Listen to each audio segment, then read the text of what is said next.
প্রায়ই একটা আলোচনায় মুখর হয় এই সমাজ, এখনকার ছেলে মেয়ে অত্যন্ত উচ্ছৃঙ্খল। তারা মা বাবার কথা শোনে না। কথাটা আংশিক সত্যি। আর এমন কিছু স্বার্থপর ছেলে মেয়ে আগাগোড়াই ছিল, যারা মা বাবার ভাগ করত। মানে দাদার বাড়িতে 3 মাস, বোনের বাড়িতে 2 মাস থাকার বাধ্যবাধকতা তৈরি করত মা বাবার। বৃদ্ধাশ্রম হয়তো ছিল না, কিন্তু স্টেশনে বা মন্দিরের চাতালে বৃদ্ধ বৃদ্ধাদের দেখা যেত ভিক্ষারত অবস্থায়, আজও যায়। যাই হোক, সেই অল্প সংখ্যকদের ধরে তো আর সমীক্ষা চলে না।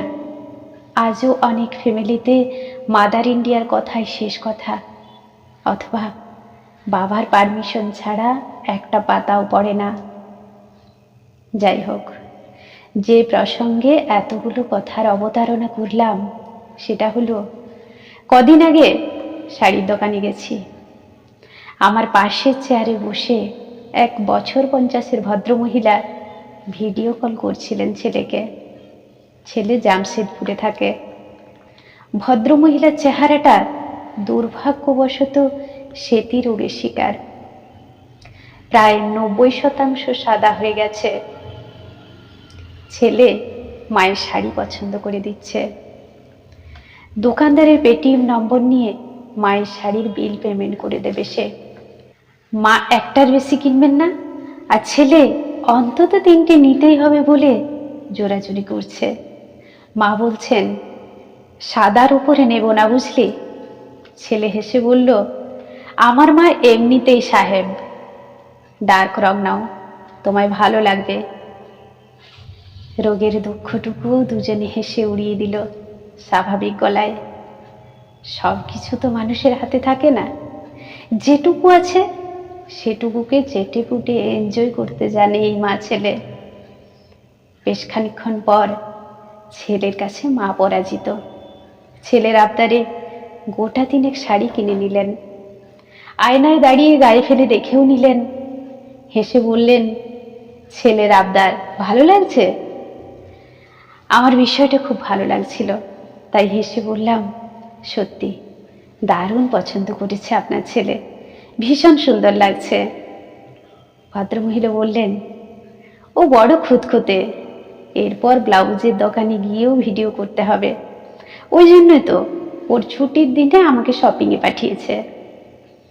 মায়ের মুখে গর্ব, আনন্দ, প্রাপ্তি। ছুটিতে ছেলে আসবে সেটাও গল্প করতে করতে বলে গেলেন।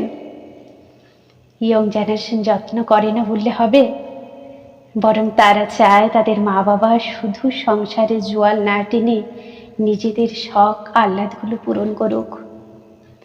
জোর করে মায়েদের পার্লারে পাঠায় এখনকার সন্তানেরা।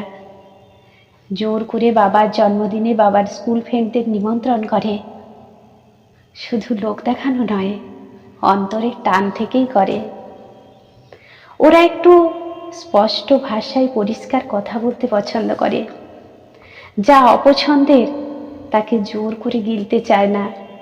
এটুকুই পার্থক্য তখন আর এখনের। আর ওই যে বললাম, কিছু স্বার্থপর সন্তান আগেও ছিল, আজও আছে। অল্প সংখ্যকদের দেখে সকলের বিচার করা ভুল। বৃদ্ধাশ্রম তো চোখে দেখা যায়, কিন্তু বাড়ির অবহেলাটা লুকিয়ে থাকে লোক সমাজের আড়ালেই।